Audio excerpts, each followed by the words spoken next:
Hello everybody and welcome to another video. Today I am joining you from lovely sunny Ostend on the coast of Belgium. And today in this video I'm going to talk to you guys about the different types of shows that you can sell your jewelry at. So there are different types and it's a good idea to know which one is the best one for you to make the most of your time and money. So we're going to be looking at markets or craft fairs, exhibitions, pop-ups, and I'll also briefly touch on trade shows, but I'm actually going to do a whole other video on trade shows because that's a whole other ballgame. So without any further ado, let's jump into it and get started with today's video. My name is Megan and I'm a jewelry designer maker from South Africa, now living in Europe. For the last 7 years, I've been selling my jewelry all around the world in shops, boutiques and exhibitions. At the end of 2021, I took a huge leap of faith. I quit my 9-to-5 job in London, moved to Belgium and started a coaching business. Follow along as I share my experience and take you through the day-to-day of being a jewelry designer, from making to running a successful jewelry brand.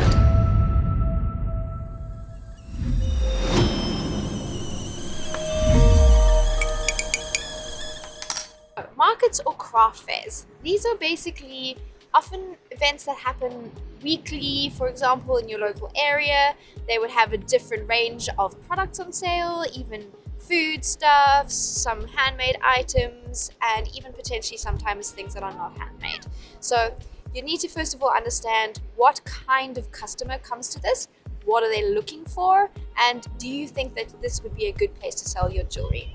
Often the price point of things at these craft markets are a lot lower, because people browsing around on a Sunday, just having a little look, maybe they want to buy a cheap little present for a friend. So one should consider then if this is the right place for your jewelry. So depending on the price of your jewelry, maybe it is nice like gift items that people can just easily purchase without too much consideration, or maybe this is not the right place for your jewelry if your jewelry, for example, is a lot higher price point. Because thinking about it, people aren't going to be walking around with a whole stack of cash on them on a Sunday market. But also then this could be an opportunity for you to have a digital payment system set up and running so that people can pay you like this.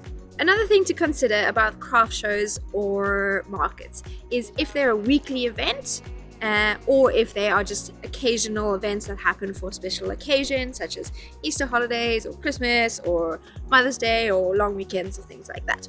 The thing to consider is that the ones that happen regularly are probably going to be a lot harder to get into.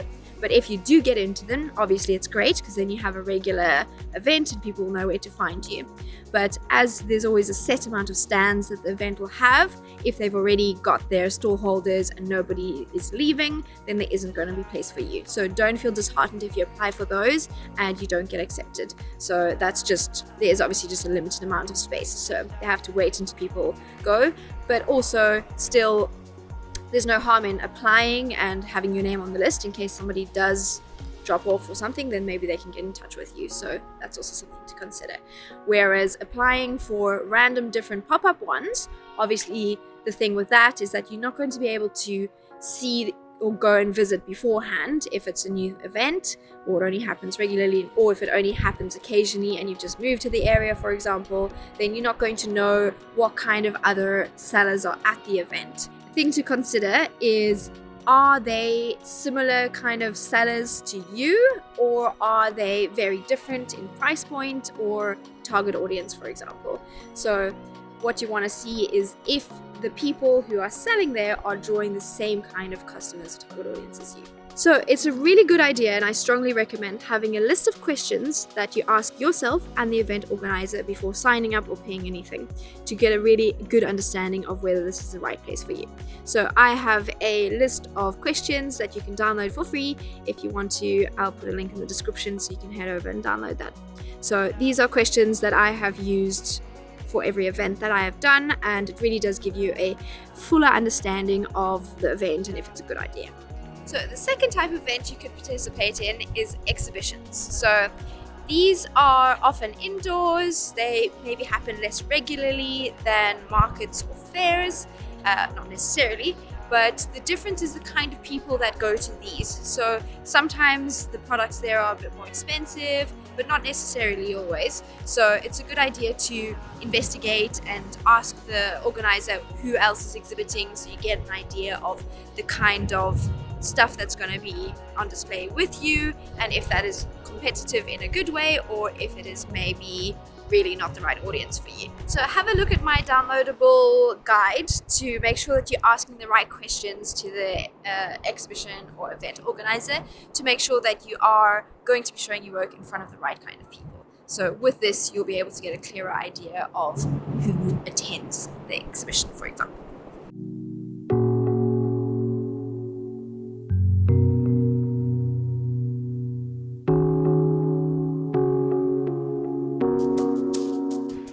Pop-ups. So what are pop-ups?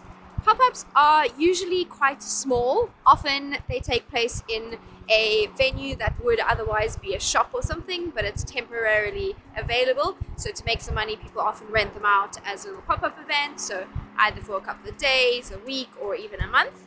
So I've participated in a couple of these over the years. I've actually organized a few of them, and they've been really, really great. So obviously, in this case, all the advertising and marketing is on you guys, but it's usually between, 5 and 10 people who participate. So you can curate everything yourself. So for example, one of the ones I did, we had a leather maker, ceramicist, perfumer, and there were 3 of us jewelers who organized it. And this was a really lovely way to really curate a really beautiful atmosphere. We were in charge of the decoration and make sure that we created a lovely show. We did this before Christmas and it was great. Things to consider when considering a pop-up. Either if you're organizing it yourself, then there's a lot to consider, and charging people accordingly per square meter. There's a lot of logistics, things like that, as well as the marketing.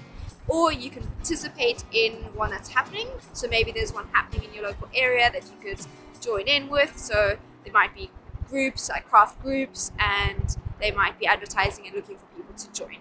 So also a really important thing with all of these is to remember that you need to have a good social media presence, because often a lot of people who are looking for people to participate in their shows need to find them somewhere. So from my experience, a lot of them use Instagram particularly to look for people, get an idea of what their style is about, what their jewelry is about, and so it's really good to use that as an additional marketing aspect. But obviously in person is great, and I would highly recommend doing that, especially when you're starting and you're not so sure who your target audience is. Then being in a physical place is really, really great. Unfortunately, it's time to leave this beautiful sea and head on back to the studio, so we'll join you guys there. Let's go. And last up, we've got trade shows. So what is a trade show? A trade show is basically a big event where you can display your work, and lots of boutique owners and shop owners come to find brands that they would like to stock for the next season.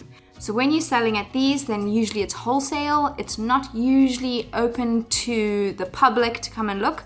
Sure, they can maybe, but essentially it's really a trade event. So the prices are quite high for participating in these, but obviously the idea is that you get your work into a lot of shops. Obviously, if you're going to do these, you need to be really set up in a way that you're ready for wholesale. You have your website, you have wholesale catalogs, you have lookbooks, you have everything that you can easily step into the next stage of supplying shops on a larger scale. I'm going to do a whole other video on this at some point. If you guys are interested, let me know, drop me a comment down below and I'll be happy to do this. But it's a whole other different ball game, and I wouldn't recommend doing it if you're just starting out, because yeah, you need to obviously be ready for taking on the big orders. So I participated in one of these and it was really, really great.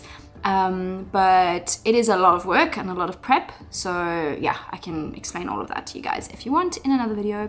But for now, that brings us to the end of this week's video, so I hope you guys found that helpful and inspiring. So feel free to download the guide of the questions if that's something you'd be interested in. It really helps just to make sure that you do cover all of your areas before you apply. So I hope you enjoy a beautiful, lovely week, and I look forward to seeing you guys in another video. Thank you once again for all the new subscribers and liking and commenting. Lots of love to you guys. Speak to you soon. Bye.